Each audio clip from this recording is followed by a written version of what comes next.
আসসালামু আলাইকুম everyone, welcome back to my channel কিছুক্ষণ রান্নাঘরে।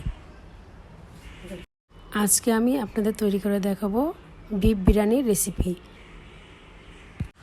আমি এখানে বিফ নিয়েছি 2 কেজি। বিফটা আমি ছোট করে কেটে নিয়েছি।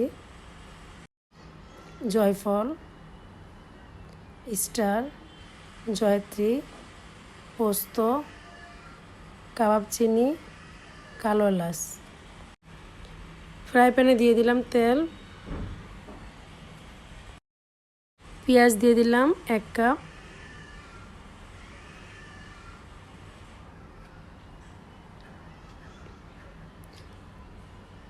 এখন আমি পেঁয়াজটা ভালো মতো নেড়ে চেড়ে বেরেস্তা করে নিব। পেঁয়াজটা ব্রাউন কালার হয়ে গেছে। এখন আমি দিয়ে দিলাম আদা রসুন বাটা 1/2 কাপ, ভালো মতো নেড়ে চেড়ে নিব। আমি যে মশলাটা প্রথমে দেখিয়েছিলাম সেই মশলাগুলো আমি ব্লেন্ড করে নিয়েছি। দিয়ে দিলাম 1 চামচ জিরে গুঁড়ো, 1 চামচ ধনে গুঁড়ো, 1 চামচ গরম মশলা গুঁড়ো। এখন আমি ভালো মতো নেড়ে চেড়ে নিব।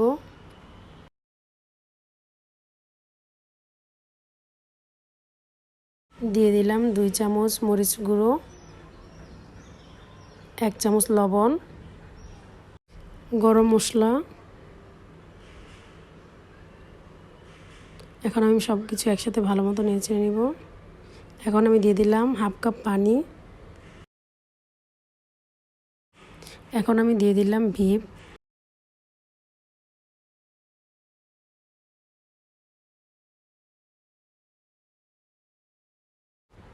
বিফটা আমি মশলার সাথে মিক্স করে নিচ্ছি।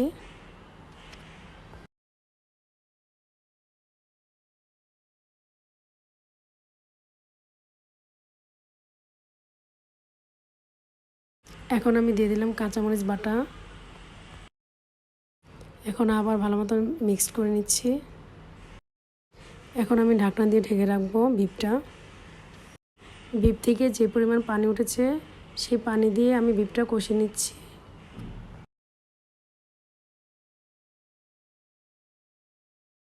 বিফটা আমার কষানো হয়ে গেছে। এখন আমি আবার নেড়েচেড়ে নিচ্ছি।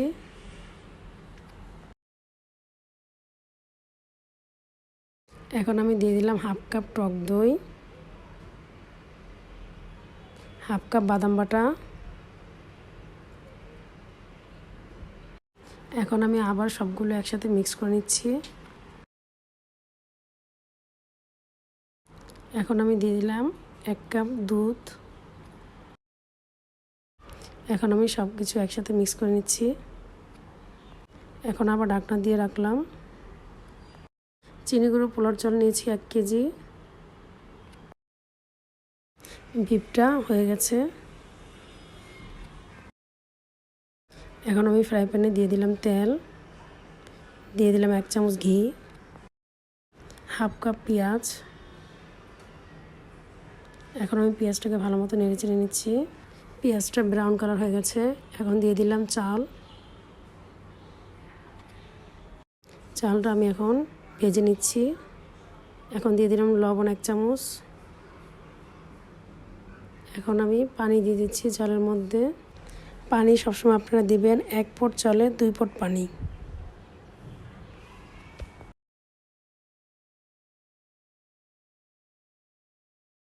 এখানে আমি দিয়ে দিলাম বিফের থেকে আমি উঠিয়ে রেখেছিলাম মশলা, সেই মশলাটা এখানে দিয়ে দিলাম। এখন আমি ভালো মতো মিক্স করে নিচ্ছি। ঢাকনা দিয়ে আমি ঢেকে রাখলাম বলক আসা পর্যন্ত। আমার চালটা ফুটে গেছে। এখন আমি নেড়ে চেড়ে নিচ্ছি। এখন আমি দিয়ে দিলাম বিফ। এখানে আমি হাফ বিফ দিয়ে আবার নেড়ে চেড়ে নিব। এখন আবার আমি হাফ বিফ দিয়ে দিচ্ছি। এখন আমি সব কিছু একসাথে মিক্স করে নিব। আমি দমে রেখে দিয়েছিলাম। এখন আমার বিফ বিরিয়ানিটা হয়ে গেছে। আমি আবার একটু নেড়ে চেড়ে মিক্স করে নিচ্ছি। এখন আমি দিয়ে দিলাম 2 টেবিল চামচ ঘি, দিয়ে দিলাম 5টা কাঁচামরিচ।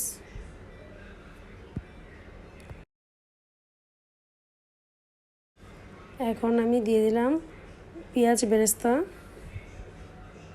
আমার বিফ বিরিয়ানিটা হয়ে গেছে। এখন আমি তুলে নিচ্ছি পাত্রে। ভিউয়ার্স দেখুন, খুব সহজভাবে তৈরি হয়ে গেল মজাদার বিফ বিরিয়ানি। আপনারা খুব সহজভাবে এইভাবেই বাসায় বিফ বিরিয়ানিটা তৈরি করে খেতে পারবেন।